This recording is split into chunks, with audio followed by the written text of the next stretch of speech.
Hi friends, നമ്മൾ പുറമേ കാണുന്ന ഒന്നുമല്ല റിയാലിറ്റി. ഇതെനിക്ക് ആദ്യം മനസ്സിലായത് പണ്ട് ബ്രൂവിൻ്റെ പരസ്യം കണ്ടിട്ട്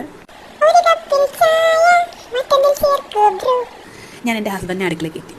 നന്നായിട്ടൊക്കെ കുക്ക് ചെയ്തു. എന്നാൽ അതുക്കപ്പുറം നടന്നത് ചരിത്രം.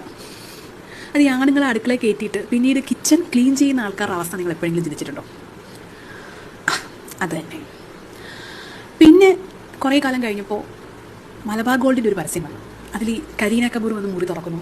നോക്കുമ്പോൾ കട്ടിലയിൽ ഇങ്ങനെ ഒരു ഗിഫ്റ്റ് പാക്കറ്റ് ഇരിക്കുന്നു. തുറന്ന് നോക്കുമ്പോൾ ഒരു ഡയമണ്ട് നെക്ലസ്. ഓക്കെ, അത്രയ്ക്കൊന്നും കടുത്ത് ഞാൻ ചിന്തിച്ചില്ല. ഒരു ചുരിദാർ പോട്ടെ, ഒരു കപ്പലൻ്റെ മിഠായിയെങ്കിലും വാങ്ങിച്ച് തരുമെന്ന് ഞാൻ പ്രതീക്ഷിച്ചു. അങ്ങനെ പ്രതീക്ഷിച്ചിരിക്കുമ്പോൾ ആ മനുഷ്യൻ എന്നെ വിളിച്ചു. ഞാൻ വളരെ പ്രതീക്ഷയോടെ ഫോൺ എടുത്തപ്പോൾ എന്നോട് ചോദിക്കുകയാണ്,